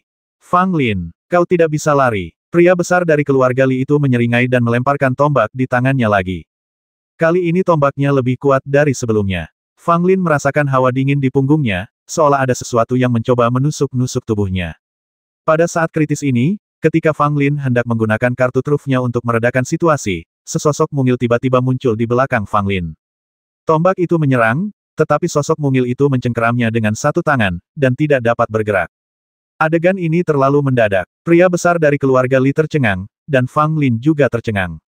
Fang Lin berbalik dan melihat bahwa orang yang tiba-tiba muncul dan menolongnya adalah Han Xiaoxing dengan wajah dingin. Tombak itu tampaknya telah kehilangan semua kekuatannya di tangan Han Xiaoxing. Han Xiaoxing mengerahkan sedikit tenaga, dan tombak itu patah menjadi dua bagian dengan bunyi klik. Wajah lelaki besar dari keluarga Li tiba-tiba berubah jelek. Dia melihat Fang Lin hendak dibasmi olehnya, tetapi tiba-tiba Han Xiaoxing muncul, dan keadaan menjadi rumit. Ekspresi Han Xiaoxing sangat dingin, matanya yang telah kehilangan cahaya, menatap kosong ke depan. Meskipun dia tidak bisa melihat, Han Xiaoxing tahu saat ini bahwa Fang Lin ada di belakangnya, dan dia juga tahu lokasi pria besar dari keluarga Li. Adik Fang, kamu baik-baik saja. Suara lain terdengar. Fang Lin berbalik dan melihat Qing Jianzi juga ada di sini. Kali ini, Fang Lin akhirnya merasa lega. Dengan munculnya Han Xiaoxing dan Qing Jianzi, mereka secara alami akan mampu menghadapi pria besar dari keluarga Li, jadi dia tidak perlu khawatir tentang hal itu. Apakah kau di sini untuk menyelamatkanku? Fang Lin masih bertanya. Han Xiaoxing tidak menanggapi. Qing Jianzi tertegun sejenak, lalu tersenyum pahit dan berkata, jika aku tidak di sini untuk menyelamatkanmu, maka aku di sini untuk membasmimu. Melihat ini, Fang Lin merasa benar-benar lega. Tampaknya kedua orang ini memang ada di sini untuk membantunya. Kalau begitu, aku akan merepotkan kalian berdua. Fang Lin berkata kepada Qing Jianzi sambil mengepalkan tinjunya. Titik. Qing Jianzi mengangguk, lalu berdiri di samping Han Xiaoxing. Matanya menjadi sangat tajam saat dia menatap pria besar dari keluarga Li. Pria besar dari keluarga Li itu berwajah muram dan sangat kesal. Dia adalah ahli elemen tanah tingkat 6, tetapi dia tidak dapat berhasil saat menghadapi seorang alkemis elemen tanah tingkat pertama. Jika ini terbongkar, reputasinya di keluarga Li akan hancur. Pada saat ini, kemunculan Han Xiaoxing dan Qing Jianzi membuat pria keluarga Li putus asa. Dengan adanya kedua orang ini di dekatnya, dia takut dia tidak akan pernah mempunyai kesempatan untuk menyerang Fang Lin lagi. Meskipun lelaki besar dari keluarga Li sangat percaya diri dengan kekuatannya sendiri, dia masih ragu saat menghadapi Han Xiaoxing dan Qing Jianzi. Lagi pula, kedua orang ini terkenal kuat. Li Songwen, ini kamu. Qing Jianzi menatap pria dari keluarga Li sejenak dan tiba-tiba tersenyum. Li Songwen mendengus dan berkata, memangnya kenapa kalau itu aku? Qing Jianzi mengangguk tanpa berkata apa-apa dan menatap Han Xiaoxing yang berdiri di samping. Han Xiaoxing berkata dengan nada dingin dan keras, Li Songwen, jika kamu berani menyentuh siapapun dari Sekte Zixia, kamu tidak akan hidup sampai besok. Setelah berkata demikian, Han Xiaoxing langsung bertindak dan tidak mau lagi membuang-buang kata dengan orang ini. Dia adalah orang yang tidak akan menyia-nyiakan kata-kata begitu dia bisa mengambil tindakan, terutama ketika lawannya berasal dari keluarga Li, Han Xiaoxing bahkan lebih kejam. Begitu Han Xiaoxing mengambil tindakan, Qing Jianzi tentu saja tidak tinggal diam juga. Dia menghunus pedang di belakangnya dan membasmi Li Songwen dari samping. Wajah Li Songwen sangat serius. Dia mengeluarkan tombak, meraung terus-menerus, dan bertarung dengan Han Xiaoxing dan Qing Jianzi. 1 lawan 2. Namun, situasi pertempuran segera menjadi jelas. Meskipun Li Songwen sangat kuat, Han Xiaoxing dan Qing Jianzi tidak lebih lemah darinya. Satu saja di antara mereka sudah cukup untuk bersaing dengan Li Songwen, apalagi mereka berdua bergabung. Li Songwen menghunus tombak dengan kekuatan besar, seperti jaring yang tidak bisa ditembus, terus-menerus menghalangi serangan Han Xiaoxing dan Qing Jianzi. Namun tak lama kemudian, Han Xiaoxing menghancurkan tombak itu menjadi dua bagian dengan satu pukulan. Qing Jianzi memanfaatkan kesempatan itu dan menusuknya secara diagonal dengan pedang secepat angin. Meskipun Li Songwen bereaksi sangat cepat, dia masih terluka oleh pedang itu, meninggalkan luka di pinggangnya. Qing Jianzi berhasil dalam serangannya, tetapi dia tidak berniat membiarkan Li Songwen pergi. Pedang panjangnya seperti ular berbisa yang licik, terus-menerus menusuk titik-titik vital Li Songwen. Pedang Qing Jianzi lebih cepat dari pedang Fang Lin. Bagaimanapun, Fang Lin mempelajari 16 gerakan pedang tanpa nama dari buku panduan pedang Qing Jianzi. Tentu saja, Qing Jianzi telah menguasainya lebih mahir dari Fang Lin. Li Songwen menghindar lagi dan lagi, sambil mengeluh dalam hatinya. Pedang Qing Jianzi terlalu cepat, dan hampir tidak ada jeda di antara pedangnya, yang membuat Li Songwen sulit untuk melawan bahkan jika dia mau. Yang lebih mengerikan adalah Han Xiaoxing selalu siap memberikan pukulan fatal pada Li Songwen. Li Songwen berada dalam kondisi kesulitan yang besar. Sudah cukup sulit untuk melawan Qing Jianzi, dan sekarang dengan Han Xiaoxing yang bahkan lebih mengerikan, bagaimana mungkin dia, Li Songwen, menjadi tandingannya. Jika kamu tahu kamu tidak akan menang namun tetap berjuang, itu bukan keberanian, itu kebodohan. Li Songwen bukan orang bodoh. Melihat situasinya tidak baik, dia tahu akan sulit baginya untuk berurusan dengan Han Xiaoxing dan Qing Jianzi. Ketika Qing Jianzi menghunus pedangnya, dia menyerang dengan telapak tangan lalu berbalik dan lari. Tidak ada pilihan selain lari. Jika pertarungan ini terus berlanjut, aku takut nyawaku akan melayang di sini. Li Songwen tidak bisa mengalahkan yang lain, tetapi dia berlari sangat cepat. Qing Jianzi tidak mengejarnya, tetapi Han Xiaoxing mengejarnya secara langsung. Sosok Han Xiaoxing lebih cepat dari Li Songwen. Fang Lin sangat terkejut ketika melihatnya tidak jauh. Meskipun Han Xiaoxing buta, kekuatannya memang menakjubkan. Ketika Li Songwen berlari menyelamatkan diri, dia melihat Han Xiaoxing mengejarnya dan hampir mengumpat. Apakah kau pikir aku tidak bisa berbuat apa-apa padamu? Li Songwen meraung. Han Xiaoxing berkata tanpa ekspresi, aku bilang kalau kamu mau mati, kamu harus mati. Li Songwen menjadi gila. Bagaimana dia bisa bertemu dengan pria mesum seperti itu? Saat Han Xiaoxing mengejar Li Songwen, Qing Jianzi kembali ke Fang Lin. Tepat saat dia hendak berbicara, ekspresinya tiba-tiba berubah, dan dia tiba-tiba menebas punggung Fang Lin dengan pedang. Fang Lin terkejut, mengira orang ini akan menebasnya.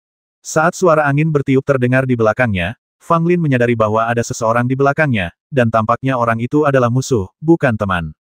Fang Lin dengan cepat menghindar ke samping dan berbalik untuk melihat bahwa orang yang muncul di belakangnya adalah seorang pria paruh baya dengan niat membasmi yang tak tersamar di wajahnya.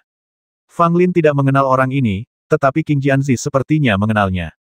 Setelah memaksanya kembali dengan pedang, Qing Jianzi tidak menyerang lagi. Penatua Wang, itu kamu. Qing Jianzi berkata dengan dingin. Wang yang lebih tua tidak lain adalah ayah Wang Xuanlong, Wang Tianmu. Dia diam-diam meninggalkan Wuzong kali ini hanya untuk membasmi Fang Lin. Fang Lin pada awalnya tidak tahu siapa orang ini, tetapi ketika dia mendengar Penatua Wang, dia hampir menduga bahwa orang ini pasti datang untuk Wang Xuanlong, dan mungkin adalah ayah Wang Xuanlong yang merupakan seorang penatua di Wuzong. Wang Tianmu juga tampak tidak senang. Dia tidak pernah menyangka Qing Jianzi ada di sini. Dia ingin membasmi Fang Lin ketika Qing Jianzi tidak memperhatikan, tetapi dia gagal. Wang Tianmu tahu betul bahwa pembasmiannya terhadap Fang Lin adalah sesuatu yang tidak bisa dipublikasikan, tetapi Qing Jianzi hadir. Jika dia membasmi Fang Lin, Qing Jianzi pasti tidak akan menutupi masalah itu untuknya. Lagi pula, Qing Jianzi terkenal karena kebenciannya terhadap kejahatan, dan dia tidak memiliki persahabatan dengan Wang Tianmu. Kecuali, Qing Jianzi tersingkir bersama. Tetapi Wang Tianmu juga sangat jelas bahwa Qing Jianzi sangat kuat, dan bahkan sebagai seorang tetua, dia mungkin tidak dapat mengalahkannya. Setelah memikirkannya berulang kali, Wang Tianmu mendapat sebuah ide. Dengan kehadiran Qing Jianzi, Fang Lin tidak mungkin terbasmi. Qing Jianzi, kenapa kamu ada di sini? Wang Tianmu bertanya lebih dulu. Qing Jianzi mencibir, tentu saja aku di sini untuk tetua Wang. Mendengar perkataan Qing Jianzi, jantung Wang Tianmu tiba-tiba berdebar kencang dan dia berpikir ada sesuatu yang tidak baik. Arti kata-kata Qing Jianzi sangat jelas. Dia sudah lama tahu bahwa kamu, Wang Tianmu, akan datang untuk membasmi Fang Lin. Dan karena Qing Jianzi pun tahu tentang hal itu, pasti ada orang lain di Sekte Zixia yang mengetahuinya. Memikirkan hal ini, Wang Tianmu tiba-tiba berkeringat dingin di dahinya. Ia merasa samar-samar seolah-olah ia terjebak dalam sebuah rawa yang tidak dapat ia hindari dan akan menelannya kapan saja. King Jianzi, apa maksudmu? Wang Tianmu bertanya sambil berpura-pura tidak tahu. King Jianzi mencibir Penatua Wang, kau datang ke sini hanya untuk junior Brother Fang, bukan? Jangan bertele-tele, nona kedua Han juga ada di sini. Dia hanya pergi untuk memburu orang menyebalkan dari keluarga Li. Kau bisa menjelaskannya padanya saat dia kembali. Apa, nona Han kedua juga ada di sini? Wang Tianmu terkejut dan wajahnya berubah total.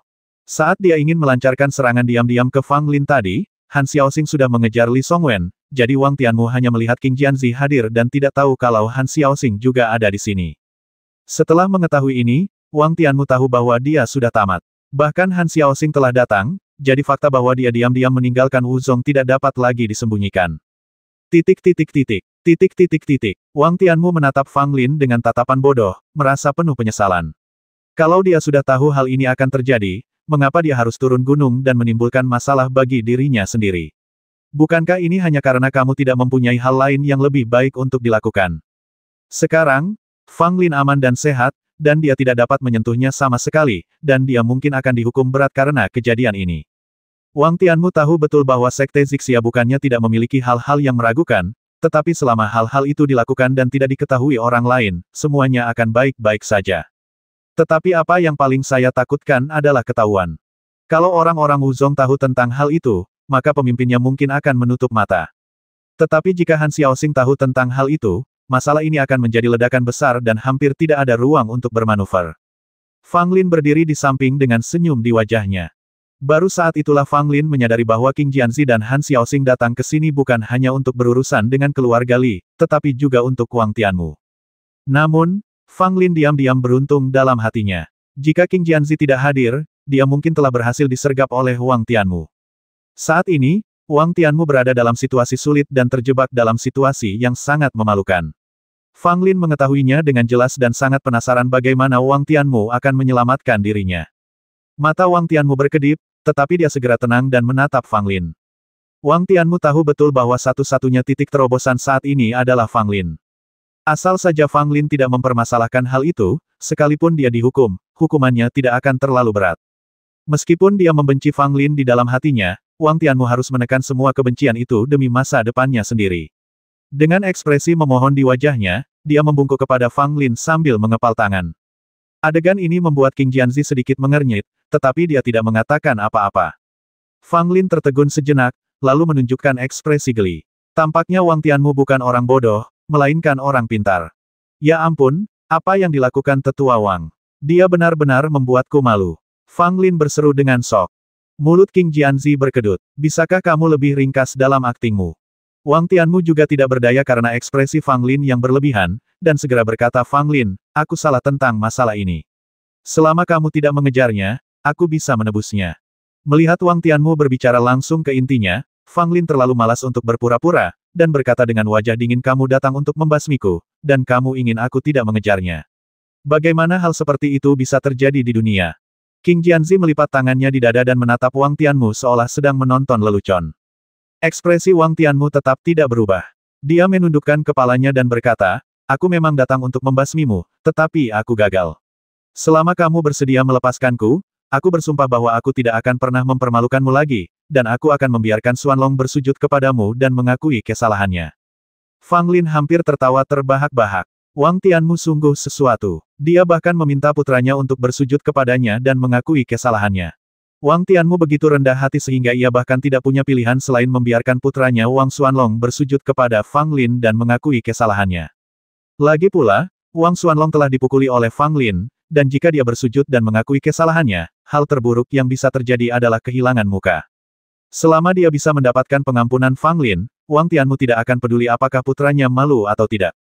Fang Lin menggelengkan kepalanya dan berkata, tidak ada yang semudah itu. Aku bisa melupakannya, tetapi itu tergantung pada seberapa tulusnya dirimu. Wang Tianmu sangat gembira saat mendengar ini. Dia tidak takut Fang Lin akan meminta sejumlah besar uang. Dia hanya takut kamu tidak meminta apapun dan hanya ingin basmi diri. Pada saat itu, Wang Tianmu melepas tas 9 istana dari pinggangnya dan melemparkannya ke Fang Lin. Fang Lin tidak sopan. Setelah mengambil dan memeriksanya, ekspresinya tetap tanpa ekspresi. Ada lagi. Fang Lin bertanya dengan acuh tak acuh. Wajah Wang Tianmu membeku, tangannya sedikit gemetar, lalu dia mengambil tas istana 9 lainnya dan melemparkannya. Setelah memeriksa, Fang Lin tidak mengatakan apa-apa, hanya menatap Wang Tianmu sambil tersenyum. King Jianzi terdiam. Fang Lin ini sungguh hebat. Namun itu bukanlah sesuatu yang mengherankan. Dia hampir kehilangan nyawanya, jadi wajar saja jika dia meminta kompensasi yang besar. Tetapi hal ini membuat Wang Tianmu menderita. 2 tas 9 istana sudah sangat menyakitkan baginya, tetapi melihat ekspresi Fang Lin, dia tampak tidak puas sama sekali. Hehe, Tetua Wang, aku tidak mengatakan hal buruk kepadamu, tetapi apakah uang lebih penting, atau kehidupan dan statusmu lebih penting? Kurasa kamu tidak perlu menyelesaikan masalah ini untukmu, kan? Fang Lin berkata sambil tersenyum, menyentuh dagunya. Wang Tianmu terdiam. Dia mengakui bahwa Fang Lin benar. Tidak ada yang lebih berharga daripada kehidupan. Terlebih lagi, selama dia masih berstatus sebagai Tetua Wuzong, semua hal yang telah hilang darinya itu perlahan-lahan akan terkumpul lagi di masa yang akan datang. Tetapi Wang Tianmu masih merasa tertekan, karena sebagian besar sumber daya yang telah ia kumpulkan selama sebagian besar hidupnya dimaksudkan untuk diwariskan kepada putranya. Tapi sekarang, saya khawatir semuanya akan pergi ke Fang Lin. Sambil menggertakkan giginya, Wang Tianmu melepaskan 2 tas 9 istana lagi dan menyerahkannya kepada Fang Lin dengan tangan gemetar. Fang Lin mendapat 2 tas 9 istana lagi, lalu dia menampakkan ekspresi puas, dan menepuk bahu Wang Tianmu secara alami. Penatua Wang sangat masuk akal. Kalau begitu, aku tidak akan memberitahu siapapun tentang masalah ini untuk sementara waktu. Fang Lin berkata sambil tersenyum. Mendengar ini, Wang Tianmu tiba-tiba mendongak dan melotot ke arah Fang Lin, hampir menyemburkan darah karena marah. Kata-kata Fang Lin sangat jelas. Tidak menceritakannya untuk saat ini bukan berarti tidak menceritakannya selamanya. Jika kamu, Wang Tianmu, membuatku tidak bahagia, maka aku, Fang Lin, akan tetap mengatakannya. Saat itu, King Jianzi akan menjadi saksi terbaik, dan Anda, Wang Tianmu, masih akan mendapat masalah besar. Namun, Tetua Wang, Anda dapat tenang saja. Selama keluarga Anda tidak mempersulit saya di masa mendatang dan berperilaku baik, saya pasti tidak akan memberitahu siapapun tentang apa yang terjadi hari ini. Setelah Fang Lin selesai berbicara, dia menatap King Jianzi lagi. King Jianzi mengerutkan bibirnya dan berkata, karena kamu tidak ingin melanjutkannya, maka aku tidak akan mengatakan apapun. Namun, kamu masih perlu berkomunikasi dengan Nona Han Er. Fang Lin mengangguk sedangkan untuk Nona Han, aku tentu akan pergi dan berkomunikasi dengannya. Lagi pula, aku juga menerima barang-barang milik Tetua Wang, dan aku tidak bisa menyakitinya. Wang Tianmu merasa begitu sedih hingga dia bahkan tidak bisa menangis. Dia ingin menggali lubang dan mengubur Fang Lin hidup-hidup, tetapi dia masih harus berterima kasih padanya dengan wajah masam. Sungguh menakjubkan bahwa dia telah mencapai tingkat seperti itu sebagai seorang penatua. Pada saat ini, Du Gunian berlari dari kejauhan dengan ekspresi cemas di wajahnya. Melihat Fang Lin baik-baik saja dan ada beberapa orang di sekitarnya, Du Gunian memasang ekspresi aneh di wajahnya. Hei, kenapa kamu belum mati? Du Gunian berkata dengan nada sinis. Fang Lin melotot padanya dan mengumpat, dasar orang menyebalkan kecil, apa kau hanya menungguku dibasmi? Kau benar-benar pengkhianat terhadap guru dan leluhurmu, aku akan menghukummu saat aku kembali. Du Gunian mendengus 2 kali dan merasa lega. Dia benar-benar khawatir sesuatu mungkin telah terjadi pada Fang Lin. King Jianzi menatap Du Gunian, lalu Fang Lin, dengan sedikit ekspresi geli di wajahnya. Du Gunian juga memperhatikan ekspresi malu Wang Tianmu, sedikit mengernyit, dan bertanya, siapa orang ini? Fang Lin tersenyum dan berkata, ini adalah Tetua Wang dari Sekte Wu, yang datang ke sini khusus untuk melindungi kita. Setelah mengatakan itu, Fang Lin sengaja mengedipkan mata pada Wang Tianmu. Wang Tianmu merasa sedikit lega. Untungnya, Fang Lin menerima keuntungan itu dan tidak menentangnya. Dia tetap orang yang berharga. Du Gunian mengangguk dan tidak peduli. Melihat wajah Fang Lin yang pucat dan darah di sudut mulutnya, dia tidak dapat menahan diri untuk bertanya, apakah kamu terluka? Fang Lin memutar matanya ke arahnya dan berkata dengan tidak senang, bukankah ini sudah cukup jelas? Du Gunian melengkungkan bibirnya dan berkata, kamu benar-benar beruntung, mengapa tidak ada yang membasmimu? Fang Lin sangat marah hingga dia ingin menendang gadis kecil itu beberapa kali, tetapi King Jianzi dan Wang Tianmu ada di sana, jadi dia tetap harus memperhatikan citranya. Han Xiaoxing belum kembali, tetapi Huang Yongtian menemukan Fang Lin dan yang lainnya terlebih dahulu. Huang Yongtian tampak sedikit lelah, tetapi dia tidak terluka parah. Dia merasa lega melihat Fang Lin dan Du Gunian ada di sini. Kalian berdua baik-baik saja? Huang Yongtian bertanya, terutama memperhatikan darah di sudut mulut Fang Lin. Fang Lin menggelengkan kepalanya dan berkata, "Terima kasih, Senior Huang, atas perlindunganmu. Aku akan baik-baik saja." Huang Yongtian melihat bahwa luka Fang Lin memang tidak serius, jadi dia mengangguk dan menatap Qing Jianzi dan Wang Tianmu dengan tatapan bingung. Fang Lin segera memperkenalkan mereka berdua kepada Huang Yongtian, dan tentu saja tidak mengungkapkan tujuan kunjungan Wang Tianmu. Huang Yongtian tidak curiga apapun saat mengetahui kedua pria itu berasal dari Sekte Xixia. Fang Lin mengetahui dari Huang Yongtian bahwa lelaki tua dari keluarga Li telah melarikan diri dan dilukai oleh Huang Yongtian. Fang Lin juga menceritakan secara singkat bagaimana dia diburu oleh Li Songwen dan bagaimana Han Xiaoxing dan Qing Jianzi menyelamatkannya. Tentu saja, Fang Lin secara alami menyembunyikan fakta bahwa Wang Tianmu telah menyerangnya kemudian. Semakin sedikit orang yang mengetahui hal ini, semakin baik. Jika tidak, Wang Tianmu akan merasa tidak nyaman dan mungkin melakukan hal lain. Han Xiaoxing. Tapi dia adalah putri kedua dari Master Sekte Xixia, Han Loyun. Huang Yongtian bertanya dengan heran. Fang Lin tersenyum dan berkata, sepertinya Nona Han cukup terkenal di negeri Qian. Huang Yongtian berkata lebih dari itu, dia tidak kecil. Banyak orang berpikir bahwa Han Xiaoxing adalah yang terkuat di antara generasi muda negara Qian. Tentu saja, saya telah mendengar sedikit tentang ini. Huang Yongtian menatap Fang Lin lagi dan berkata, sepertinya kamu cukup penting di Sekte Xixia.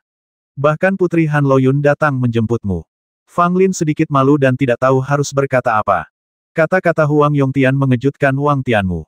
Han Xiaoxing datang untuk menjemput Fang Lin, yang berarti Fang Lin sudah diperhatikan oleh para petinggi di sekte, dan dia kemungkinan besar adalah pemimpin sekte. Aku tidak boleh menjadi musuh Fang Lin di masa depan. Aku khawatir anak ini akan sangat sukses. Wang Tianmu diam-diam mengingatkan dirinya sendiri. Fang Lin meminum pil, lalu duduk bersila di tanah dan mulai menyembuhkan lukanya. Pukulan Li Songwen sangat kuat. Kalau saja Fang Lin tidak berlatih seni surgawi 9 kuali dan meminum pil tempering tulang, pukulan itu pasti akan melukai Fang Lin dengan serius dan membuatnya tidak bisa bergerak. Meski begitu, Fang Lin sangat menderita. Ini adalah cedera paling serius yang dideritanya sejak kelahirannya kembali. Sementara Fang Lin sedang dalam penyembuhan, Huang Yongtian dan Qing Jianzi berdiri diam di depan dan di belakangnya untuk melindunginya. Wang Tianmu juga sangat sadar dan berjalan agak jauh untuk mengamati keadaan sekitar. Sekarang dia telah menyesuaikan pola pikirnya dan tidak akan menjadi musuh Fang Lin lagi. Dia bahkan punya ide untuk menempel pada Fang Lin. Wang Tianmu tahu betul bahwa karena Fang Lin memiliki potensi untuk menarik perhatian pemimpin sekte, promosinya tidak dapat dihindari. Adapun Wang Tianmu, statusnya sebagai penatua pada dasarnya telah mencapai batas, dan hampir tidak ada kemungkinan baginya untuk melangkah lebih jauh. Awalnya, Wang Tianmu menaruh harapannya pada kedua putranya, terutama putra sulungnya, Wang Changfeng, yang merupakan murid langsung kepala biara Wuzong dan memiliki masa depan cerah. Tetapi sekarang tampaknya menjilat Fang Lin juga merupakan pilihan yang baik. Namun, ini hanyalah gambaran samar dari Wang Tianmu. Situasinya saat ini masih belum jelas, dan sulit untuk mengatakan apakah dia dapat mempertahankan posisinya sebagai penatua. Setengah jam kemudian, fajar mulai menyingsing di sebelah timur dan langit berangsur-angsur cerah. Pada saat yang sama, sosok Han Xiaoxing muncul di lereng bukit di kejauhan, dan perlahan berjalan menuju Fang Lin dan yang lainnya. Semua orang menoleh, lalu ekspresi semua orang berubah. Tatapan mata Han Xiaoxing kosong dan dia berjalan perlahan, selangkah demi selangkah. Di tangan kanannya, dia memegang kepala manusia yang berdarah. Kepala ini milik Li Songwen. Li Songwen meninggal dengan mata terbuka. Ekspresinya mengerikan dan terdistorsi, dan matanya dipenuhi keputusasaan dan ketakutan, seolah-olah dia telah mengalami kesakitan hebat sebelum kematiannya. Melihat sosok Han Xiaoxing yang kurus, membawa kepala berdarah, berjalan perlahan di bawah sinar matahari pagi, semua orang merasakan kejutan khusus di hati mereka. Tampaknya tidak ada musuh di dunia yang tidak bisa dibasmi oleh Han Xiaoxing. Qing Jianzi bergegas maju. Bagaimanapun, Han Xiaoxing buta, dan tidak mudah baginya untuk perlahan memulihkan informasi melalui ingatan. Han Xiaoxing kembali dan membawa kepala Li Songwen. Semua orang tidak dapat menahan diri untuk tidak melihat ke arah kepala. Bagaimanapun, Li Songwen adalah ahli di tingkat kelima elemen tanah. Dia mengejar Fang Lin sampai hampir tidak memiliki peluang bertahan hidup, tetapi dia berhasil melarikan diri dengan bantuan Han Xiaoxing dan Qing Jianzi. Namun tanpa diduga, Li Songwen tetap tewas di tangan Han Xiaoxing. Wajah Han Xiaoxing juga menunjukkan kelelahan. Jelas bahwa membasmi Li Songwen bukanlah hal mudah baginya. Tetapi meskipun dia terbasmi, Han Xiaoxing masih membuktikan kekuatannya yang mengerikan dan layak menjadi yang terkuat di antara generasi muda di kerajaan Qian. Wang Tianmu. Han Xiaoxing tiba-tiba berkata dengan wajah dingin. Wang Tianmu begitu ketakutan sehingga dia cepat-cepat menjawab, apa yang Anda inginkan, Nona? Han Xiaoxing hendak berbicara, tetapi Fang Lin segera berkata, Nona kedua, saya ingin berbicara dengan Anda tentang sesuatu. Han Xiaoxing sedikit mengernyit dan berkata dengan dingin jika ada yang ingin kau katakan, katakan saja. Fang Lin tidak lagi terkejut dengan sikap Han Xiaoxing, jadi dia merendahkan suaranya dan berkata, Nona, saya harap Anda dapat meluangkan waktu sebentar untuk berbicara. Akan lebih baik jika kakak senior King Jianzi juga dapat ikut. Mendengar ini, King Jianzi tahu apa yang akan dikatakan Fang Lin, dan segera berkata kepada Han Xiaoxing kakak senior Han, mari kita dengarkan apa yang dikatakan Fang Lin. Kata-kata King Jianzi lebih efektif daripada kata-kata Fang Lin. Han Xiaoxing mengangguk, lalu mereka bertiga pergi. Dugu Nian awalnya ingin datang tanpa sengaja, tetapi langsung digendong dan dilempar kembali oleh Han Xiaoxing. Huang Yongtian memandang ketiga orang yang berjalan pergi dan tidak peduli. Misinya hanya mengawal Fang Lin kembali ke Sekte Xixia dengan selamat, dan dia tidak ingin terlibat dengan hal lain. Adapun Wang Tianmu, dia diam-diam menyeka keringat di dahinya. Dia benar-benar takut Han Xiaoxing akan menyerangnya di depan umum. Untungnya, Fang Lin berbicara tepat waktu dan mencegah hal yang paling dikhawatirkannya terjadi. Pada saat ini, Wang Tianmu sebenarnya agak berterima kasih kepada Fang Lin. Mereka bertiga berbincang sebentar tak jauh dari situ, lalu kembali lagi, namun Han Xiaoxing masih menampakkan raut wajah muram. Namun, Han Xiaoxing tidak mengatakan apapun lagi. Melihat ini, Fang Lin memandang Wang Tianmu dengan penuh bangga. Wang Tianmu segera mengungkapkan rasa terima kasihnya, seolah-olah identitas mereka telah sepenuhnya terbalik. Fang Lin merupakan yang lebih tua, dan dia, Wang Tianmu, merupakan muridnya. Dugu Nian sangat penasaran dengan apa yang dibicarakan mereka bertiga, tetapi dia paling takut pada Han Xiaoxing. Dia masih takut dengan pukulan yang diterimanya dari Han Xiaoxing di Danzong terakhir kali, dan dia tidak berani memprovokasi Han Xiaoxing sama sekali. Pada saat ini, langit sudah sepenuhnya cerah, dan malam yang berdarah dan mendebarkan akhirnya berakhir. Kelompok itu melanjutkan perjalanannya. Sisa perjalanan berjalan sangat damai, tidak terjadi apa-apa, dan tidak ada intersepsi atau halangan dari siapapun. Akhirnya, ketika mereka tiba di wilayah Sekte Xixia, Huang Yongtian tidak melanjutkan mengawal Fang Lin, tetapi memilih untuk kembali ke sini. Fang Lin tentu saja mengungkapkan rasa terima kasihnya kepada Huang Yongtian dan mengeluarkan beberapa barang bagus untuk diberikan kepada Huang Yongtian. Huang Yongtian tentu saja menerimanya dengan diam. Siapa yang tidak menginginkan sesuatu yang diberikan secara gratis? Jangan bodoh. Bagaimanapun, Huang Yongtian memastikan keselamatan Fang Lin sampai ke Sekte Xixia. Apa hebatnya mengambil beberapa barang? Fang Lin tidak bodoh. Bagaimana mungkin dia memberikan barang miliknya kepada orang lain? Wang Tianmu memberi saya 4 tas 9 istana, yang berisi banyak hal baik. Saya bisa saja memberikan sebagian kepada Huang Yongtian sebagai bantuan. Ketika Fang Lin mengantarkan barang-barang itu, Wang Tianmu sedang menonton dari samping. Ekspresinya penuh dengan perasaan campur aduk dan dia tampak sangat tertekan. Setelah Huang Yongtian pergi, Fang Lin dan yang lainnya melanjutkan perjalanan mereka. Lagi pula, mereka telah mencapai wilayah Sekte Xixia. Keluarga Li tidak datang untuk menyergap mereka sebelumnya, dan akan lebih mustahil lagi melakukannya di sini. Karena berbagai alasan dan untuk menghindari risiko, Wang Tianmu kembali ke Sekte Xixia sebelum Fang Lin dan rekan-rekannya. Bagaimanapun, dia pergi dengan diam-diam kali ini. Jika dia kembali secara terbuka bersama Fang Lin dan yang lainnya, pasti akan menimbulkan kecurigaan. Fang Lin tidak khawatir Wang Tianmu akan melakukan sesuatu setelah kembali. Sekarang dia memegang pegangan Wang Tianmu di tangannya.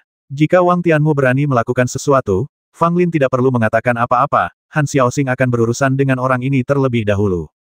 Ketika kami tiba di gerbang Gunung Danzong, kami melihat seorang pria berdiri di kaki gunung dari kejauhan. Setelah diperhatikan lebih dekat, ternyata itu adalah Han Yinyu.